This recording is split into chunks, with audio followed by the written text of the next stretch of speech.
welcome to the channel. This will be the first long form video. Hopefully it goes well. Haven't done this before. Thought I'd just do an introduction to the Tiburon. So there it is. There's 2005 manual 6-speed 2.7 V6. Always wanted these since Need for Speed Underground 2 as a little guilty pleasure, and want to get into racing, so this will be the vessel to help us do it. So I'll take you on a tour.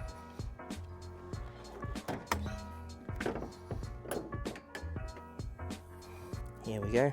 As I said, 2.7 V6, 2005, so from factory around about 127 kilowatts. Not much, but super reliable. Little engine cover gone. Got this Ling Ling special Chinese intake clone. Does the job.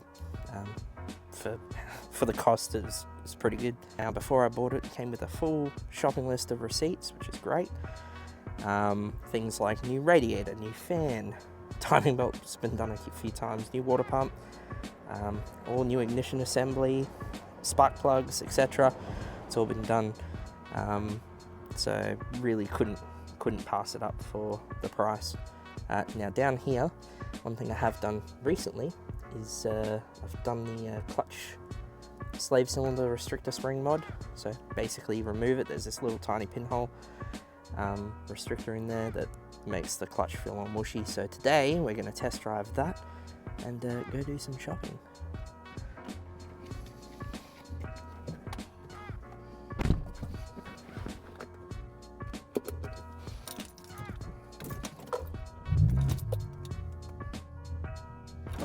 If you're wondering why the background's changed, this is the second time I'm filming this, so again, new to this. We'll see how we go.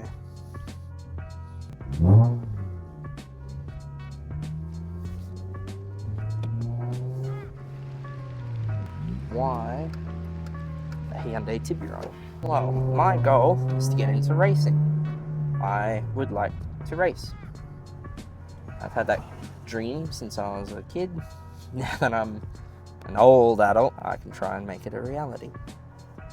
And the Tiburon is cheap, it's sporty. Is it fast?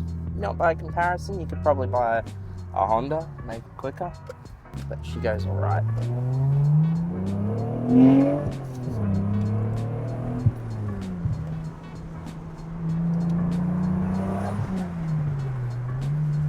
Sounds the part. Suspension. What suspension? It was terrible. When I got it, didn't have a rear sway bar. Rear shocks were missing the sway bar tabs. Bushes all around were shot. She rattled, she floated, she made all sorts of noises. So what I ended up doing was I replaced front lower control arms. They were $100 each and they had all the bushings pressed into them. So that was a no-brainer. I did front and rear sway bar links, so they're all new. Bought a rear sway bar from the wreckers. It's a 19mm one, which I'm told is the sportiest you could get on these. So that was a good pickup.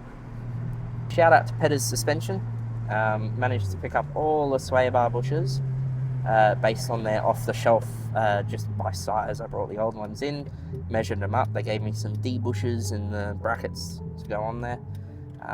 Might put a photo here somewhere of it, but it all bolted up. It feels great, looks great, runs great. Bought some secondhand suspension off Facebook from one of the guys in the groups because they swapped over the coilovers, so got that pretty cheap. Put that all in. Now she runs very, very well. Another reason I picked the Tiburon, ECU. So the ECU, there's something called the OpenGK project, opengk.org.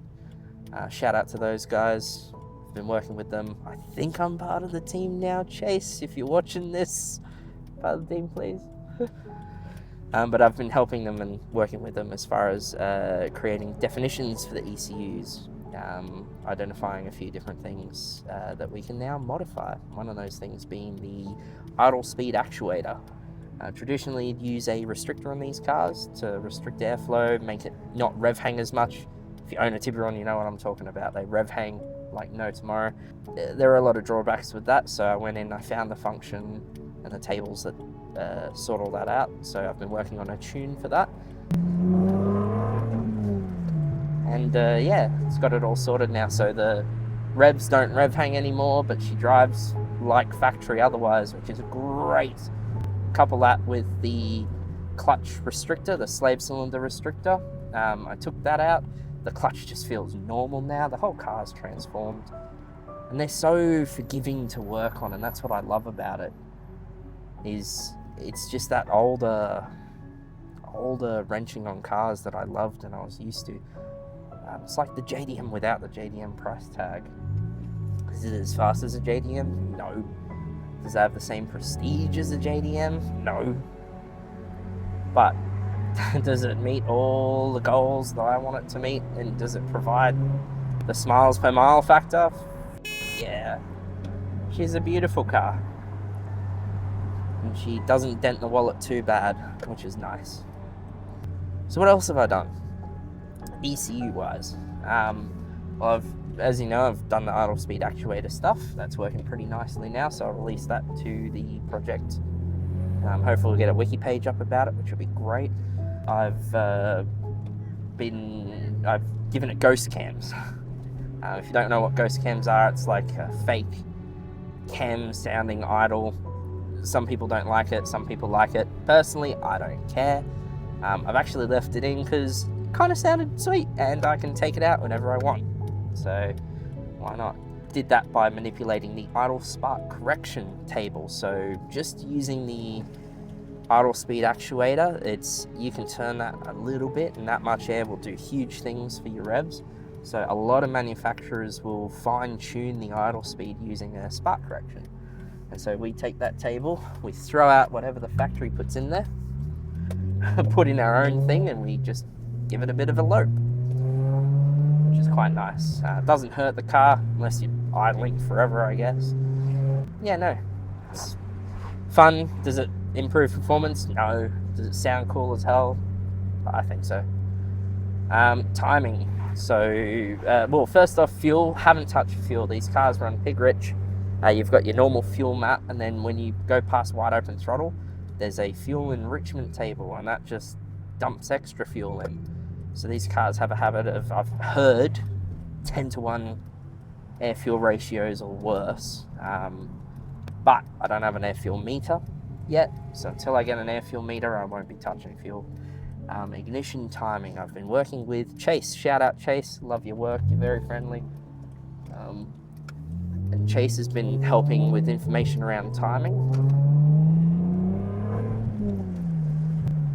Now, with timing, he helped me make somewhat of a spicy timing map. And normal everyday driving, when you're not on the throttle, it is beautiful. It pulls harder, it goes harder, it's great.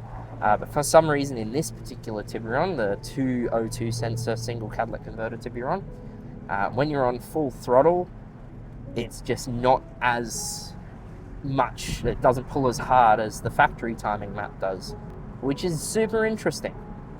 So I'll be fiddling around with timing. I've got a few different maps to try out tomorrow. We'll see how that goes.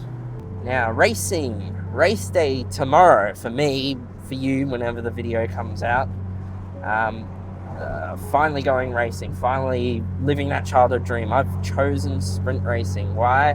Because it is, again, affordable. That is the theme of this car, affordable.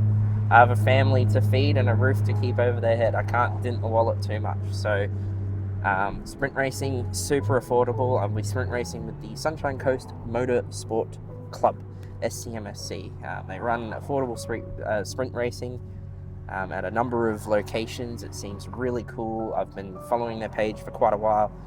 Tomorrow will be my first ever event with them, which will be nice. I've actually attended a few just to watch. Looks fun. And the reason why I chose sprint racing is because not only is it affordable, it's also probably the safest racing I can get into. Little to no other cars on the track. Your opponent is the clock. You go out, you set a time, fastest time of the day wins, fastest time of your class wins. I'm not looking to win trophies or anything, especially not this early on. Just trying to get seat time, learn the car, learn my own limits, and then upgrade the car a bit more as I go, see if I can get that faster. Yeah, maybe get a trophy eventually. My mate Minty, you'll see him either later in this video or on another one. He also likes racing and wants to be a race car driver, so we came up with an idea to get into racing to try and get healthy as well. So I got a bit of chub. So, you know, why shave 20 kilos off the car when I can shave 20 kilos off the driver, right? So this is also going to help us get fit. It's a motivation to get fit. He's driving this car at the event tomorrow as well. So 2 separate drivers. We'll have separate transponders. It means we can have our own individual times. But we're sharing the one car. It just makes more sense. He is driving himself as well, so that we'll have a support vehicle. We can put crap from this car that we don't need in there for safekeeping. And it's also a ride home should this one, you know, end up in a wall or something. It's probably the hardest part about having a track car that you've got to make sure can drive home. So I think that's everything. I've probably forgotten some things. Yeah, no, Tiburon, I love it. There's not enough Tibby content on YouTube.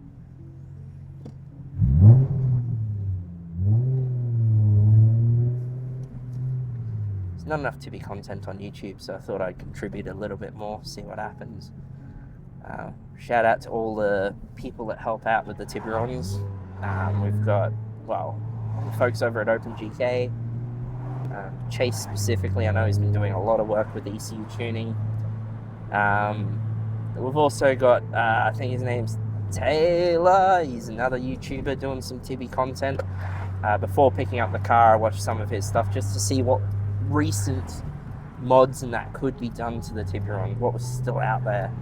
There's no point getting the car if I have to make everything from scratch. So his videos were super helpful, giving me the confidence that I can get this car and, you know, pick up an intake or pick up some wheels or some brakes, you know, those kind of things. So mods, before I go, mods done to the Tiburon.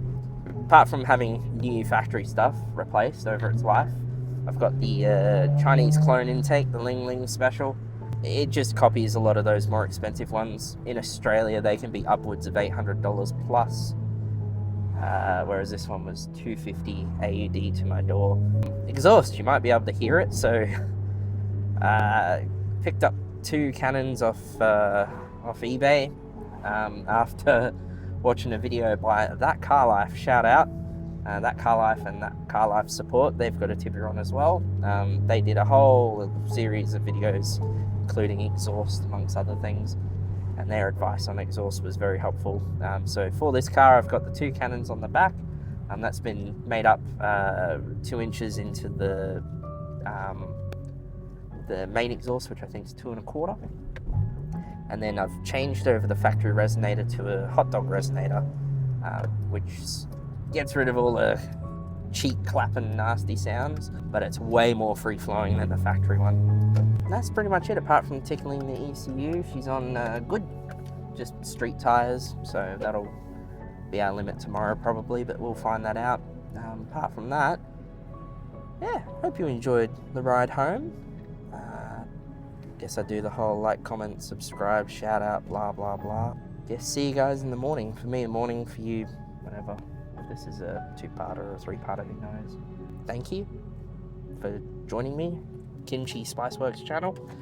If you have any questions, pop them below. Any links to anything I'll try to put below. Other than that, see you in the next video. Peace.